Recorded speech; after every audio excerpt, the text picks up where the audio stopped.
Do you ever feel like you're different? Like there's something unique and special about you that the world is yet to see? This feeling, you can't explain it, but you know that it's something you've never felt before. The truth is, you're not crazy. And the fact is, most people who have felt this feeling have wasted it or died average with it. If you are special and you truly believe you are special, not just some motivational feeling you just got in a day, this is something that has been lingering in your heart. Deep down, you know that you have been called for something different. In this video, I'm going to show you how to unlock this feeling, this special thing in you before it's too late. While I was growing up, I always felt like the world was a stage for me. I felt like people knew I was this special kid that was born into the world, and then they tried to protect me. There are some things that people do, there are some occurrences that happen, and in my head, as a kid, I just felt like this is just the world trying to test me. You know, when someone said something or when someone behaved a certain way, I'm like, oh, they are trying to protect me from an evil this thing. I just thought the whole world revolved around me, and I enjoyed this feeling quite alright. But while I was growing up, I started encountering people who gave this feeling different kinds of names. Some people might say it's narcissistic, some people might say you're just egotistical, and it started dampening this confidence and this love I had for myself. I always felt like there was something more to me than I know already. Whenever I heard people like Oprah Winfrey, Tony Robbins, Mel Robbins, these people, whenever they say things about unlocking your inner self, you know, that there's more to you than the normal eyes can see, I always felt this connection. The world out there is not a very conducive place again for special people. Now, everybody might be special, but the truth is there are some people who are born with uncommon talent. Their purpose is divine. Their purpose is not like the ordinary average person. And so you need to understand it. I decided to make this video because I've come across a lot of people who they know there's something different about them. They know there's something unique about them, but for some reason they can't explain it. And because they can't explain it, they just decide to ignore it. But that is not the best way to deal with that feeling. Most times you don't even need to understand it, and there's a reason for that. I'm going to tell you now, if you are special and you truly believe you are special, not just some motivational quote that you heard one day or this motivational feeling you just got in a day. This is something that has been lingering in your bones. This is something that has been lingering in your heart. Deep down, you know that you have been called for something different. This video is for you, and I have three key things to let you know so that you don't waste this feeling and you unlock it and make good use of it earlier. The first thing you need to understand is you don't announce anything. You don't just announce everything. Now, as a special person, you need to understand that you're no longer the average person. There are things that work for the average person. There are things the average person can come to this world, walk and get away with. But you, as a special person who has a divine purpose, who has a divine calling, you can go through the same path and get stuck there because that is not your path. There are some environments by default you shouldn't be found in. There are some places, there are some people you shouldn't interact with. Now, I always draw these lessons from the Bible. Imagine what would have happened to Joseph, the son of Jacob, if he hadn't announced his dreams to his brothers or to his parents. He would have wasted up to a decade in prison. Imagine if David, after he was anointed king by Samuel, when he noticed that Michal, the daughter of King Saul, was getting married to someone else, and we all know he liked her. Imagine if he just stormed into King Saul's throne room, and announced that, oh, he's the king, he's the next king, and therefore he should be the betrothed to Michal. Imagine what would have happened. King Saul would have eliminated him and no one will even know anything happened. And I would also try to draw you back to when Jesus healed someone, instructed this person not to make any announcements at all. These are different sightings in the Bible, and these are very special people in the Bible. Now, the first thing you need to understand is you don't announce your dreams. You don't announce your vision. You don't announce your goals to everybody, because these are very secret things. There are lots of people who have come into this world and gone, and the world didn't even notice their footprints. Why? These were supposed to be great people, but in as much as there are lots of challenges, there are lots of obstacles that a human being faces, an average human being faces, and also someone who is special. You might be born in an environment that is toxic. You might be born into a family that just has quarrels. You know, you might be born with a disability. There are lots of things. Looking down the timeline of history, all these obstacles and challenges, one way or the other, have been overcome by most great people. Look at Helen Keller, look at Albert Einstein. Most of these people have overcome the circumstances they were born into that were by default supposed to silence them. But there's one subtle danger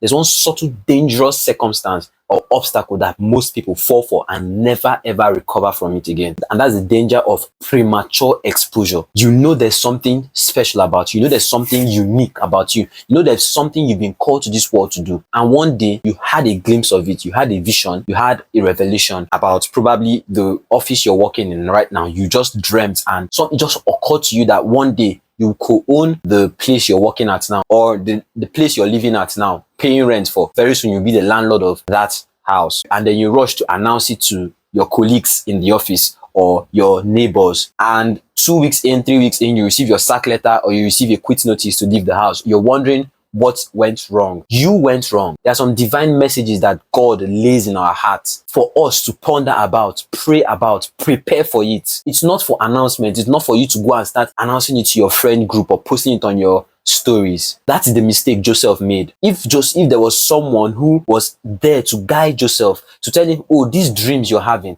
it's not meant for the human ear yet, because they can't comprehend it. Even people as close to you as your family members sometimes can't carry the weight of the dreams you have. So instead of announcing it and spilling it to people so that you feel like it's going to happen, you keep your mouth shut. There are some things the world is not supposed to hear at all. Your revelation, your purpose, something that has been laid in you, even you don't understand it, right? When you talk too much, you're giving the enemy a blueprint. Now the enemy could be your family members, your close ones, your best friend, sparking up envy where it's not supposed to be found. Your best friend would have played a pivotal role in the game plan of your purpose. Just announcing it too early to the person could turn the person to your worst enemy, all right? So all this is to say, as a special person, you are burdened with that task of keeping mute when necessary. Most people, it's very hard to contain good news. I've had a lot of revelations. I've had a lot of things in my head that I can't even comprehend, but I'm sure this was so real. I heard it, or I just felt it, or I just one day had this big dream that I so much believe in. Now, my prevailing circumstance does not support it, but it doesn't mean you need to find validation from someone else. You are validation enough. You are giving that feedback from the future, and it shouldn't be to announce the whole world. It is for you to keep it, nurture it. It's like a seed. Put it inside the ground, nurture it, pray for it, prepare yourself for it. Because most of these things, majority of all of these visitations from the future meet us when we are not prepared for it. All right. And then you feel overwhelmed and you feel like, oh, there's nothing you can do about it. No, keep it inside your closet. Pray about it every day. Write it down somewhere, but don't announce it. The right time to announce it will definitely come, and you will know because you've been preparing for it. Second thing I want you to understand is you are on the right path already. Just by knowing that there's something special about you, you are on the right path. Because most times we look at other people's lives, we look at other people's journey, and we start comparing with ourselves. We forget a lot of key things in that moment of comparison. Now, comparison is not a bad thing. It's not something you should stomp your feet on. There are some things you need to compare yourself with, to brush yourself up, right? There are some people you know you're way better than, but then they are getting these results and you're wondering why you're not getting it. This is why. Even the Bible explains this. Proverbs chapter 12 verse 27. A lazy man does not roast his game, but a diligent man prizes his possession. What does that mean? You have been born into this world with talent. That thing you're good at. I meet a lot of people say, oh, I'm very good at writing. I just noticed that anything I do, I just try to incorporate God in it. I'm very good at speaking. I just find it very easy to tell stories. I just find it very easy to care for people. I just noticed that whenever I talk with someone, even though I just meet someone for the first time, they just have a way of opening up to me. It's a good thing that you are aware of these gifts. You are on the right path. But the mistake you make is you think that being on the right path or being aware of this gift means it should start manifesting. No. You notice you're very good at writing. You find writing fun to do and easy to do. And then you now fool yourself into believing that you should start getting the result of J.K. Rowling's Harry Potter. No. These talents have been given to you raw. No matter how good you are at something, for the first time you notice it, it is never at its full potential. So don't get fooled into thinking that because you can write something easily, or you can draw easily, or you can speak fluently, or all these things, the fact you haven't honed it, these talents, these gifts have been given to you to hone them, to sharpen them, to refine them, all right, for the global stage, for the bigger picture. So the mistake I see a lot of people making is you find yourself very good at writing and you get stuck there. You just leave it there. When someone tells you to get a copywriting course, someone tells you to take this training to sharpen your skills, something you're very good at already, you feel like, no, it's my talent. I should just work with it like that. I should not interfere. There are some basic principles you can apply to what you've been given naturally, and it gives you an edge over every single person that has that. The fact that you can write well, the fact that you can speak well, the fact that you can play something, you can play an instrument very well by default, doesn't mean you shouldn't work on it. Like I said, no talent is ever given to you at its full potential. It's been given to you in the raw form. It's your job now to work on it and refine it like the diligent man so that you'll be able to prize your possession. The reason you see someone who you know you're better than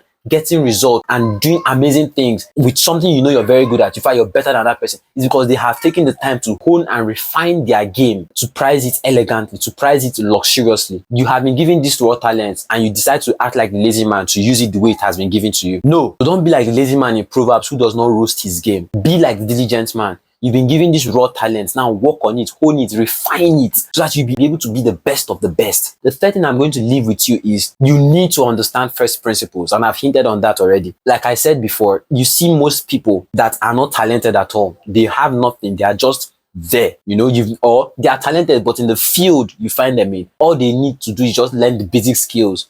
And they are getting crazy results. It's because they understand the principles, the first principles. Now, if you want to scale and make crazy results as someone who's already good at something, as someone who has been blessed with this talent, as someone who is unique and special, you need to apply first principles. Now, it's normal that if you want to get good at communication, you need to read more books, practice more, and get good at communication. That is normal. That is a principle. If you do this, you get good at communication. You just need to allow time to do its thing. Now, imagine if you were born a fluent speaker. You can articulate your thoughts properly. Now, an average person applies the first principles and becomes good. You who is already good by default applies the first principles and you become better, even best. That is what I want you to do. Don't play small with what you have been blessed with. All right? Look for the first principles, apply first principles. There are things that if you apply it, no matter who you are across the globe, once you do these things, you must get the results. Principles work for those who work for them. So you, as a special person, you who now understand the gift you've been blessed with, what you've been given, the purpose, the assignment you've been given. If you balance it with principles, applying these principles to get necessary results, to be the best, the sky would be your starting point. I believe I've helped you with this video. My final thoughts on this is never get carried away with the assignments. One thing that has kept me humble, even with the little success I've seen, is by studying great people who have come and gone. I'm talking about people like Alexander the Great, Napoleon Hill, Jesus Christ. Study great people so that you understand that most of them hit the peak of success and they still came down. You haven't even hit the peak of success and you're already raising your shoulders. That's a big blow you're giving yourself. You're setting a trap for yourself and you're shooting yourself in the leg. The fact you're feeling big or egotistical about your dreams or your vision is because it's not big enough for you. When you find something big enough for you, this is something outside your control. This is no longer about you. It's now a vision. Millions of people are involved in this. You don't see it as something you should brag about anymore. You now try to align yourself with the purpose of this assignment. You're no more carried away by praises or by dejection. You're focused, all right? So find it, define it, write it down, and pray about it daily. I believe I've helped you in this video. If you got value from this video, hit the like button and hit the subscribe button. And if you're a business owner and aspiring entrepreneur, you're making sales here and there, but you've not really balanced it out. I've gotten a lot of requests from young business owners who are still trying to find their feet in the industry. They've been making a couple of thousands here, but they now want to scale to 100,000 naira or to 300,000 naira per month or per week. I have a full 60-minute video where I give advice to people like you, people who have tried majorly everything or they are still confused. They don't know how to start to make their first 100,000 naira. I made a 60-minute video where I outlined 7 things you can do as a young business owner to make your first 100,000 naira or make your first 300,000 naira. All right, I'll link the video in the description. Watch it and I believe it will contribute so much to your success journey. Our usual routine, share this with just 3 of your friends. No more, no less. And as always, where you are right now, it's not your final destination. We shall meet at the top. But for now, lock in and represent.